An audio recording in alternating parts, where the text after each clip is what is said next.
오늘 우리에게 주시는 말씀은 욥기 38장 22절에서 38절까지 말씀입니다. 내가 눈 곳간에 들어갔었느냐? 우박창고를 보았느냐? 내가 환난 때에 교전과 전쟁의 날을 위하여 이것을 남겨두었노라. 강명이 어느 길로 뻗치며 동풍이 어느 길로 땅에 흩어지느냐? 누가 홍수를 위하여 물길을 터주었으며 우레와 번갯길을 내어주었느냐?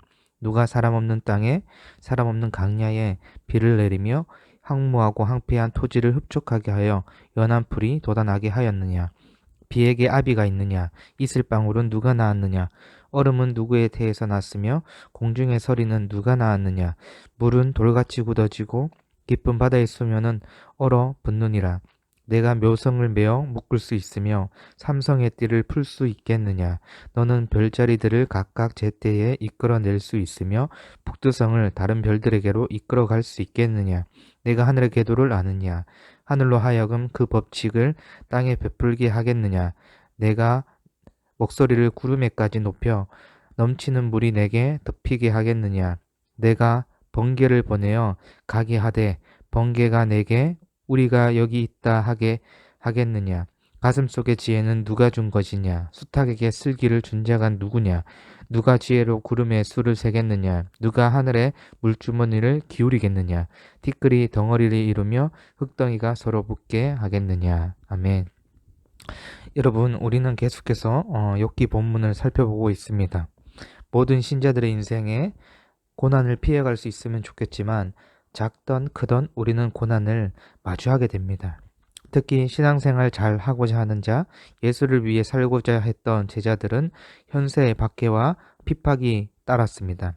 그러나 제자들은 순교하기를 두려워하지 아니하였고 사도 바울은 극심한 육체의 고난에도 내 은혜가 내게 족하다는 주님의 그 음성을 듣고 박해와 공고를 기뻐했다는 놀라운 고백을 하였습니다. 이로 인해서 우리가 빨리 깨닫기를 원하는 것은 고난이 언제든지 신자의 삶에 찾아올 수 있다는 것과 고난을 이겨낼 수 있다는 사실을 기억해야 합니다.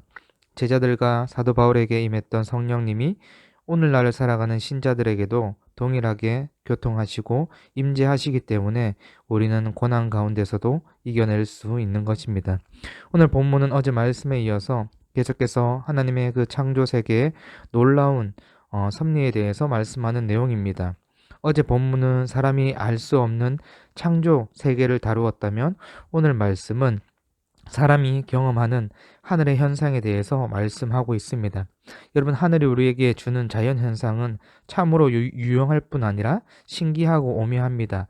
하늘에서 비가 내리기도 하고 눈이 오기도 하고 우박이 생기기도 합니다. 뿐만 아니라 이슬방울이 생기기도 하고 안개가 생기고 심지어 무지개까지 생깁니다. 정말 신비롭고 오묘하다고 할 수 있지요. 그런데 이런 하늘의 신비한 현상에 대해서 하나님은 마치 생명의 신비에 대해서 신비로움으로 표현하고 있습니다. 28절에 이슬방울은 누가 낳았느냐라고 말씀하시고 29절 얼음은 누구의 태에서 태어났느냐 공중의 서리는 누가 낳았느냐라고 말씀하시면서 나타라는 말을 사용하고 있지요.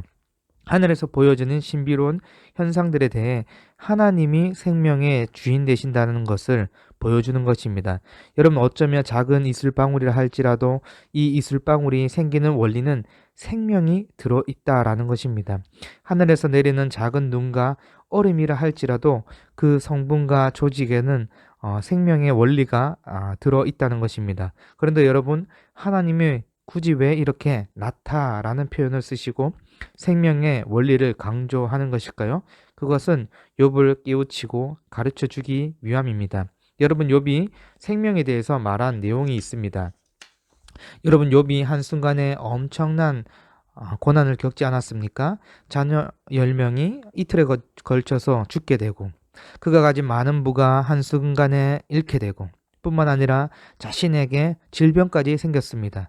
이런 엄청난 고난이 욥 인생에 찾아오자 그의 아내는 하나님을 저주하고 죽으라라고 욥을 조롱하였습니다. 그야말로 하루아침에 가정이 풍지박살 나고 엄청난 시련과 고난이 그의 인생 가운데 찾아온 것입니다. 욥이 너무 견디기 힘든 것입니다. 그래서 욥기 3장에 보면 하나님한테 한탄하기 시작합니다. 자기의 태어난 날을 저주하면서 어찌하여 내가 태어나서 죽어 나오지 아니하였던가, 내 어머니가 해산할 때에 내가 숨지지 아니하였던가라고 탄식하고 있습니다. 즉 이 말은 차라리 내가 태어나지 아니하였으면 좋았을 텐데 라고 하나님한테 한탄하고 원망하고 있는 말입니다. 하나님에 대한 원망과 탄식의 소리를 내었던 것입니다. 자신의 생명에 대해서 언급했던 것이죠. 여러분, 어쩌면 욥이 너무 견디기 힘들어서 무심코 했던 말일 수도 있습니다. 그런데 여러분, 우리 하나님은요, 얼마나 세밀하신 분이십니까? 욥의 부르짖음과 원망을 다 듣고 계셨던 것입니다. 그리고 욥에게 말씀하십니다. 욥아, 이슬방울을 누가 만들었지? 욥아, 얼음은 누구의 태에서 태어났니? 공중의 서리는 누가 낳았니? 라고 묻고 있는 것입니다. 여러분, 그때 욥이 어떤 생각이 들었을까요? 여러분, 아마도 엄청난 감격이 욥에게 있지 않았을까요?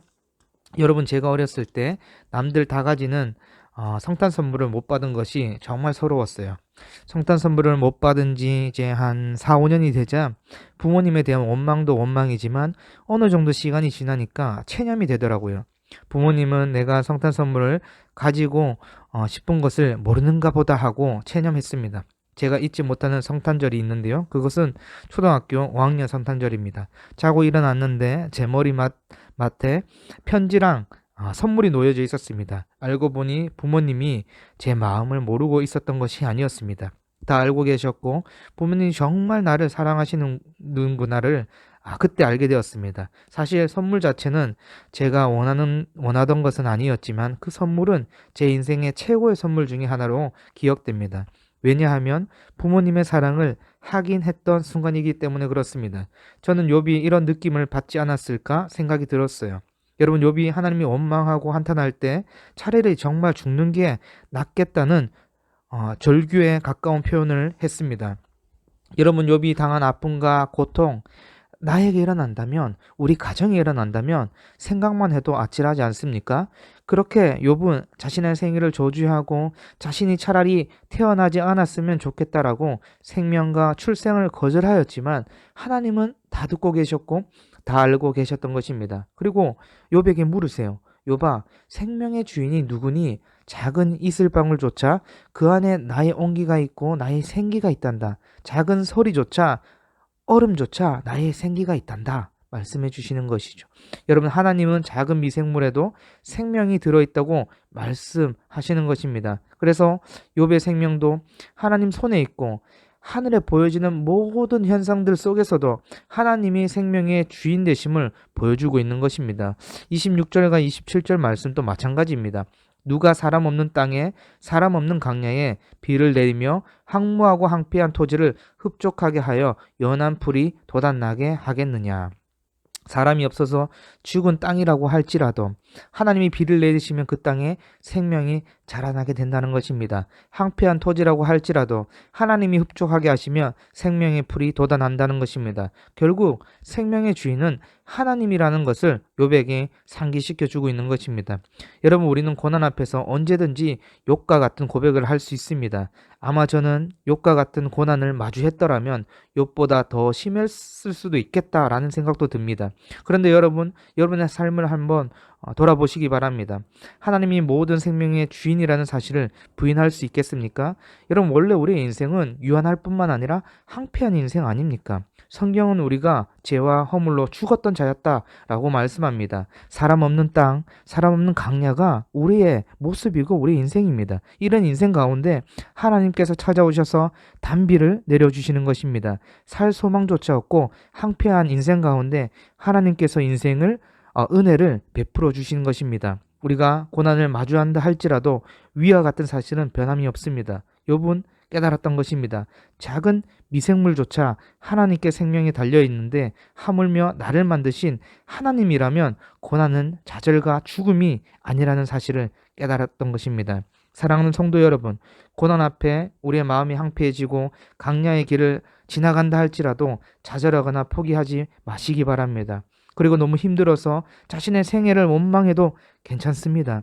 하나님께서 여러분의 원망의 소리, 탄식의 소리를 다 듣고 계십니다. 뿐만 아니라 강야와 같은 인생에서 하나님께서 은혜를 베풀어 주십니다. 모든 생명이 하나님께 달려 있습니다. 오늘 또 고난의 길, 강야의 길에서 세밀하게 불러주시고 생명을 주시는 하나님을 믿음으로 살아가는 우리 모든 의정부 비전교회 성도분들이 되기를 주님의 이름으로 소망합니다. 아멘. 하나님 아버지 감사합니다. 오늘 또 고난의 길, 강야의 길에서 우리를 세심하게 관찰하시고 세밀하게 불러주시고 우리가 이 유한할 뿐만 아니라 정말 항폐한 고난의 길을 걷는 상황 속에서도 우리에게 여전히 생명을 주시며 생명의 주권이 하나님께 있음을 알려주시는 주님께 우리가 마음을 털어놓고 그 주님을 믿음으로 살아가는 우리 모든 성도들이 될 수 있도록 인도하여 주시옵소서. 감사드리며 우리 주 예수 그리스도 이름으로 간절히 기도드립니다. 아멘.